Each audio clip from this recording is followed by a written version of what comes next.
की जय, युवा जय, पेंशन बहाल करो, बहाल करो, बहाल करो, पेंशन बहाल करो, बहाल करो, बहाल करो। नेता पेंशन लेता है, हमको क्यों नहीं देता है, नेता पेंशन लेता है, हमको क्यों नहीं देता है। जो पेंशन की बात करेगा वही देश पर राज करेगा, जो पेंशन की बात करेगा वही देश पर राज करेगा। नेता पेंशन लेता है, हमको क्यों नहीं देता है, नेता पेंशन लेता है, हमको क्यों नहीं देता है।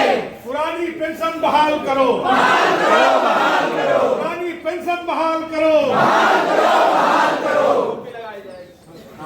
तुम लेते हो 5-5, हमको देता नहीं, तुम लेते हो 5-5, हमको नहीं देते, देखिए पेंशन हक है, लेते रहेंगे। ये अवसर हम लोगों को है और ये अवसर बना है। इसके पहले भी यहाँ सांसद थे। मैं पहली बार अपने सांसद महोदय के सामने अपनी बात रख रहा हूँ, क्योंकि अकेले में सांसद जी हमारी बात सुनते ही नहीं है, हमको ही सांसद जी की बात सुनना पड़ता है। ये बात बिल्कुल स्पष्ट है और आप सब लोग जान लीजिए, जब आप बड़ी संख्या में रहेंगे तभी कोई आपकी बात सुनेगा। और आज जो हमारी बात सदन में उठ रही है वो इसलिए उठ रही है कि हम लोग मजबूत ताकत में हैं, और जो हमारी बात करेगा हम उसकी बात करेंगे, जो हमारा विरोध करेगा हम उसका विरोध करेंगे।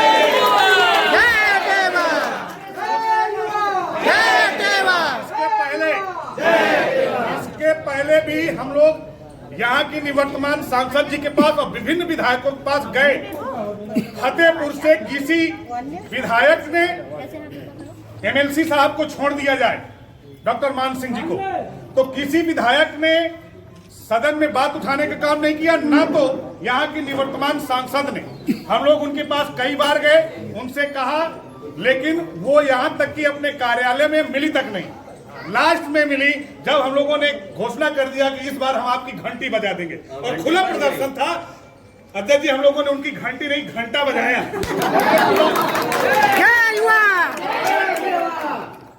ये हमारा संगठन है, ये पार्टी की विंग नहीं है।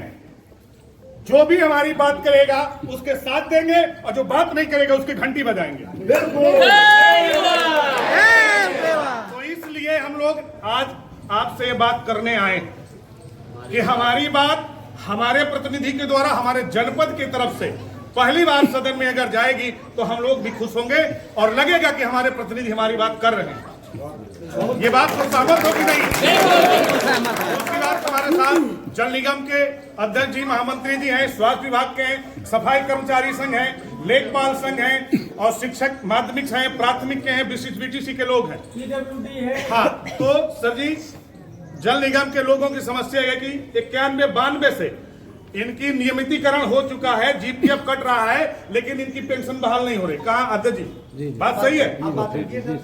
तो इसलिए ये सब लोग आए हैं। मुख्य बात है कि पेंशन जब 2004 के पहले जो बंद हुई, उसके पहले बीटीसी उसके आय व्यवस्था में उन लोगों के लिए अभी तक पेंशन बहाली का कोई वो तो कर दिया गया, मंच से मोदी जी, योगी जी बोल दिए, लेकिन अभी कोई कार्रवाई उस पर आगे नहीं बढ़ पाई।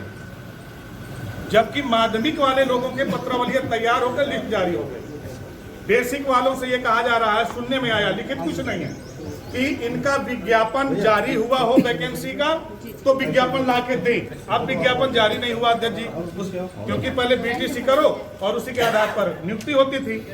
तो अगर सरकार, उत्तर प्रदेश सरकार, ये स्पष्ट उनका कोई लेख नहीं है, इस बार हम लोग भेज नहीं पाते। अगर इस प्रकार का कोई अड़चन है तो अगर सरकार के पास कोई विज्ञापन है तो सरकारें दे दे, तो विभाग दे पाएगा, कर्मचारी कहाँ से दे पाएगा।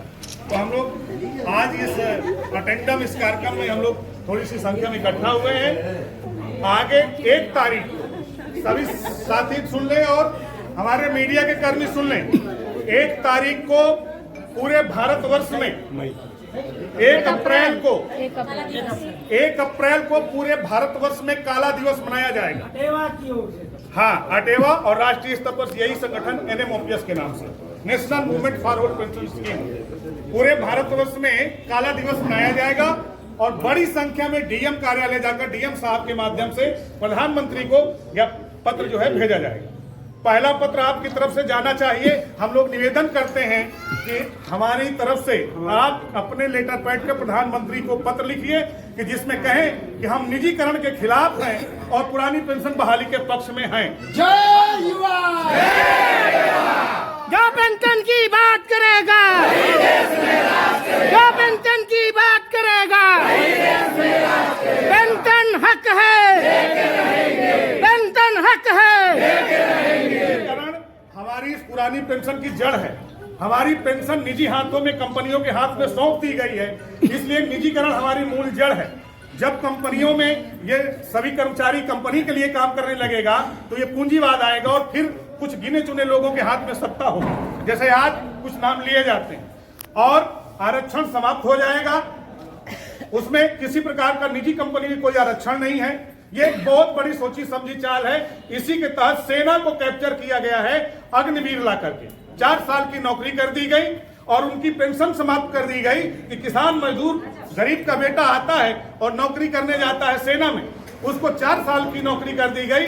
न तो पढ़ाई कर पाएगा, न आगे सर्विस होगी और न पेंशन होगा, न किसी प्रकार को उसको कोटा मिलेगा। इसी प्रकार को उसको आरक्षण भी नहीं मिलेगा अग्निवीर को, और न तो उसको शहीद का दर्जा है। और सबसे बड़ी बात हमारी है कि अगर राष्ट्रवाद की बात करने वाले लोग राष्ट्रवाद की बात करते हैं तो सबसे बड़ा राष्ट्रवाद यह है कि अर्धसैनिक बल जो हमारे बीएसएफ के जवान, आईटीबीपी के जवान, सीआईएसएफ के जवान सीमा पर गर्मी में, लू में, जाड़े में मरते हैं, उनको आप जो है पेंशन बहाल करिए। तब हम लोग तो सेकेंडरी में आ जाएंगे। हम कहेंगे हमको बाद में करिए, पहले अर्धसैनिक बलों की पेंशन बहाल करिए। इतनी सी बात कहना है। पहली मुलाकात है, हम चाह रहे थे कि आपके पास और हम ढंग से आते तो ज्यादा बेहतर रहता, लेकिन फिर भी आपने हमको समय दिया, हम आभारी हैं। भारत माता की जय, भारत माता की जय। सर थोड़ा चाहेंगे कि आप कुछ कहना चाहेंगे इसमें सर? हाँ भाई, बहुत अच्छी बात।